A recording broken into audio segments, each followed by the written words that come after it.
প্ৰসংগ বিদ্ৰোহী সংগঠন PLA NPFৰ সত্যালীলা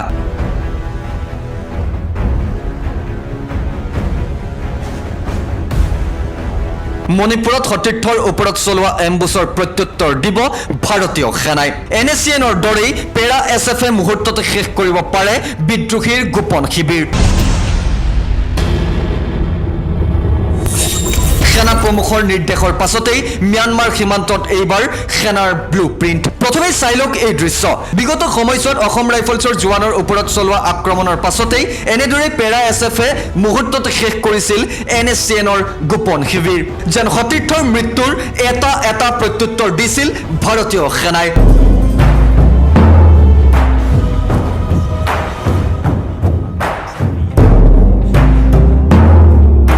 আৰু শেহতীয়াকৈ মণিপুৰৰ চুৰাচান্দ জিলাত বিদ্ৰোহী সংগঠন PLA আৰু NPFে চলোৱা বৰ্বৰতাৰ প্ৰত্যুত্তৰৰ ক্ষেত্ৰতো দেখিবলৈ পোৱা গৈছে এতিয়া একেই ইংগিত কাপুৰুষভাৱে সেনাৰ 8 বছৰীয়া পুত্ৰ আৰু পত্নীকো গুলি গ্ৰেনেডেৰে থকা খৰকা কৰা 15জনীয়া উগ্ৰপন্থীৰ দলটিক বিচাৰি উচিত প্ৰত্যুত্তৰ দিবলৈ নিৰ্দেশ দিছে সেনা প্ৰধানে এক বিশেষ সূত্ৰ অনুসৰি PLA আৰু NPFৰ এতিয়া বহু কেডাৰ তাৰ ভয়তে ম্যানমাৰলৈ পলাবলৈ চেষ্টা কৰিছে